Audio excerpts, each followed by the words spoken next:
चलो रे भाई आवाज आई सिर करहिया काशी। चलो रे भाई आवाज आई सिर करहिया काशी।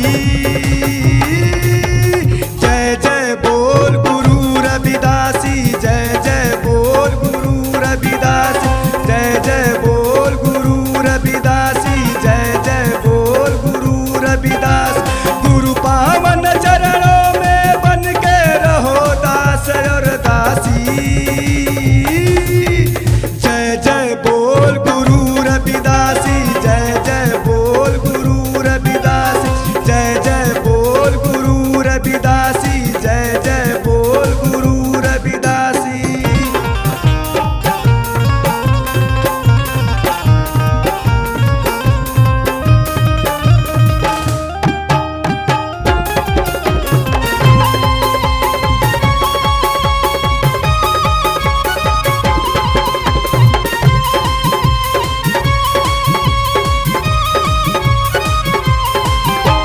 शीर गोवर्धन गौआ में सुख मिले गुरु के पौआ में।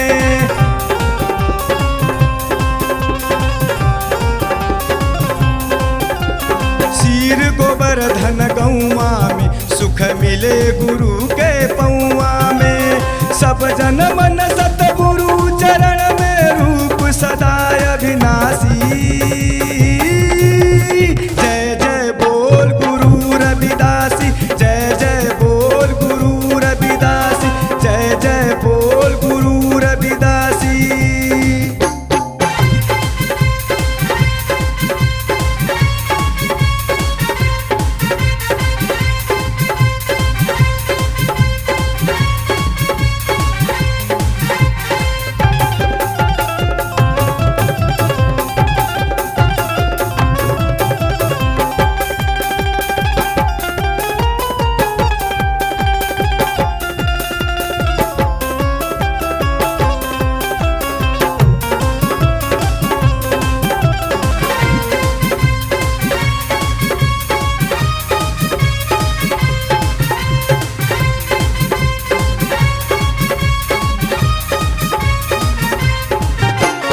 अमर सदा है गुरु प्रकाशी, निर्गुण निराकार है भासी।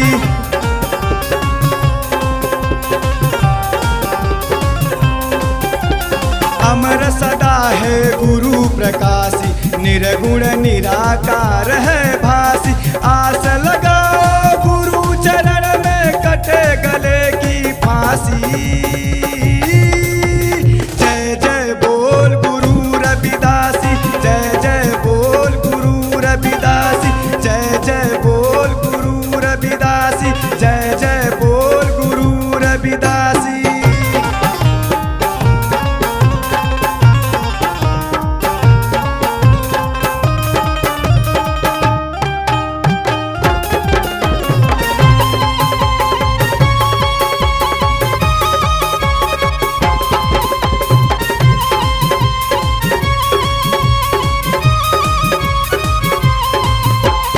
अमिट अनंत अखत कहानी, भला समझ कर जाते ज्ञानी।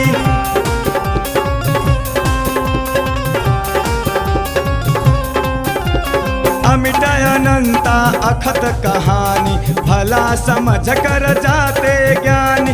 निर्मल पावन चरण के पाई भज गुरु रविदासी। जय जय बोल गुरु रविदासी, जय जय बोल गुरु रविदासी, जय जय बोल गुरु रविदासी, जय जय बोल गुरु रविदासी।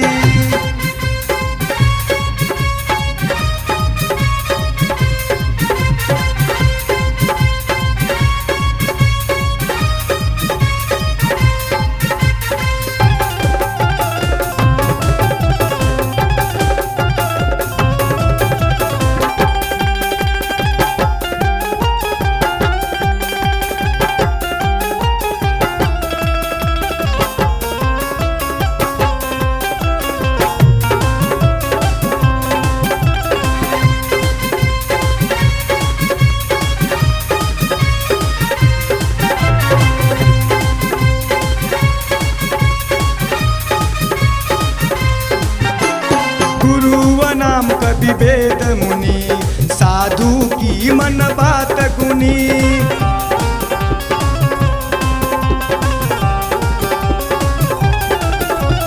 गुरु नाम कवि वेद मुनि, साधु की मन बात गुनी। होरी लाल कौशल के पासी, साच गुरु रविदासी। जय जय बोल गुरु रविदासी, जय जय बोल गुरु रविदासी, जय जय बोल गुरु रविदासी, जय जय बोल गुरु रविदासी। चलो रे भाई आवाज आई, सिर करहिया काशी। चलो रे भाई आवाज आई,